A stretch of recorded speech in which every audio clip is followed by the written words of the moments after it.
Hey guys, welcome back to another video. I'm Aaron Lewis, and in today's video we'll be doing a little bit of an aquarium tour, all my aquarium sort of thing. I only have 3 now. I used to have a lot more. If you guys want to go back and look at my other aquarium tour, I think I had like 16, 17 sometime last year, but I ended up having to tear a lot of them down just because I didn't have time to maintain them and just look after them to ensure that the fish got the best care that they possibly could. So a lot got torn down. I only have 3 now. I have 2 nano aquariums, and then I have the Aqua One Tall aquarium, which used to be the Betta Sorority. I don't know if you guys will remember that from back in the day, but I had to tear that one down anyways just because the bettas were fighting constantly in there, and I was having a couple deaths within the aquarium due to it. So that is the main aquarium that I really want to focus on today, just because it's really the only community aquarium that I have, and there's just a lot happening within the tank that I really want to share with you guys. Oh, and also, if you guys are wondering what's today on my shoulder, it's just Atlas, my double factor turquoise violet conure. He's a beautiful little bird, extremely friendly. But you guys didn't come here to see Atlas. Let's go check out these aquariums. So here is the aquarium that I was talking about at the beginning of the video. You guys would probably be used to this one being a Betta Sorority, but unfortunately the Betta Sorority didn't work out, so I had to move on the Betta fish to new homes, and we ended up going with a setup like this. Now, to be honest, I made the mistake of putting in a pair of Crebensis. I didn't think that they would end up breeding, because I've had 2 pairs of Crebensis in the past and none of them ended up breeding. So I thought, oh, what are the odds of them breeding in this little aquarium? And it turns out, literally the next day after I bought them, they had already laid eggs under this rock. They dug a little alcove. I think I actually made a short on it if you want to go back and have a look at it. But they dug a little alcove there, and they laid their eggs underneath the rock. And I honestly thought that the Corydoras that were in here would eat it, or even the bristlenose catfish would get to it throughout the night when the lights are off. But they were really good at guarding their eggs. And as you can see here, we have little baby Crebensis. They are so adorable. I wonder if that, yeah, will focus. Look at them. They're so small. So yeah, there's not as many as there were that hatched. Like 100% there was so much more. So either the Neon Tentras have picked them off or the Corydoras got them. It's really hard to say what got them in the end. They are definitely growing up nicely. This is the biggest one out of all of them, just down here. I don't actually know what I'm going to do with the fry when they get to a selling size, because I've never sold baby fish before.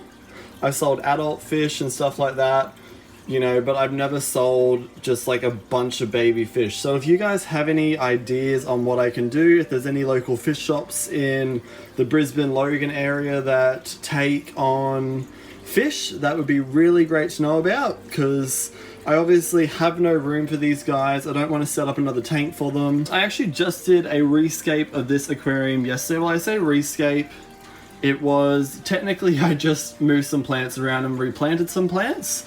So I put in some water wisteria because I absolutely loved when it was in the Betta Sorority, because it came up and it took over the whole back corner. And then I just have some Amazon swords back here. I'm not certain what variety they are. And then back at the back there, you can probably just see the leaf right there. That is a Hygrophila.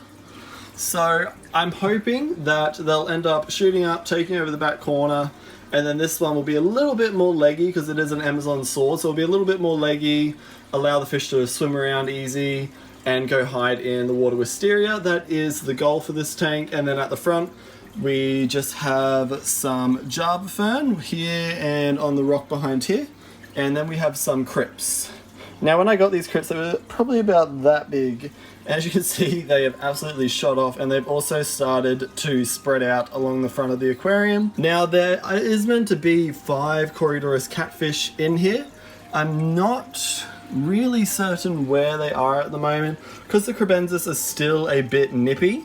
They tend to hide out, which is why I really want to move these babies on as soon as they're at a size where they can be sold, because all my other fish are paying for the Crebensis' aggression. To be honest, I might even end up moving on the pair of them, because I wanted this to be a community aquarium where all the fish can get along in harmony.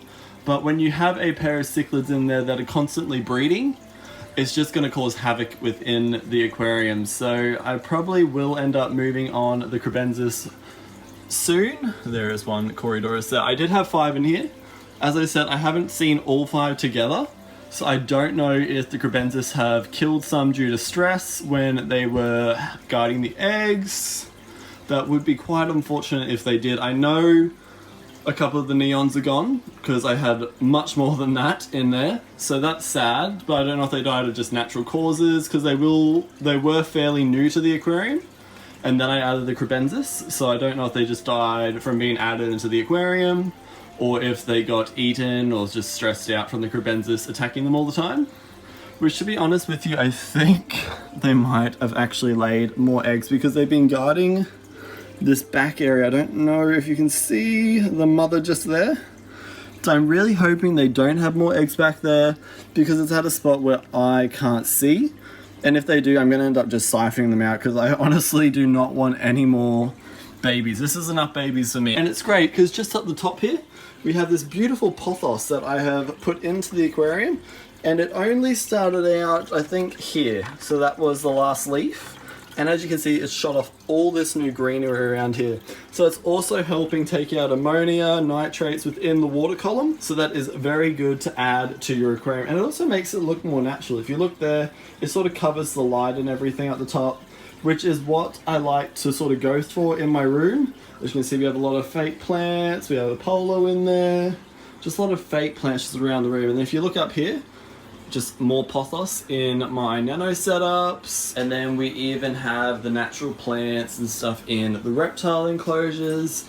So I just really love seeing life and greenery inside a fish room, which is what I'm sort of going for. Even though this isn't a fish room by any ways, I just love making sure that it just feels like you're in nature when you're in here. That's why I love watching MD's fish tanks, because he creates such magnificent scapes that it just makes you feel like you're in a certain environment. And then he has like Monstera, he has the lilies coming out of the aquarium, and it just really adds that next level to the fish room. Now let's move on to my nano aquariums, which are technically the last aquariums. I'm not going to worry about Apollo's aquarium because it's really just him in there with a couple fish. This here is my female Nemo koi beta fish, or Siamese fighter fish, whatever you call them. She is absolutely beautiful. I got her from 7 Fishes. Now this aquarium isn't really what I want it to be at the moment. These plants just aren't thriving as much as I'd like them to. There's a lot of algae on there. At first I thought it might be the lighting causing the over amount of algae. So as you can see, I've just stuck some duct tape over the light to provide less light for the aquarium, but unfortunately it's not really helping that much. I've dosed fertilizers to try and give the plants a kickstart.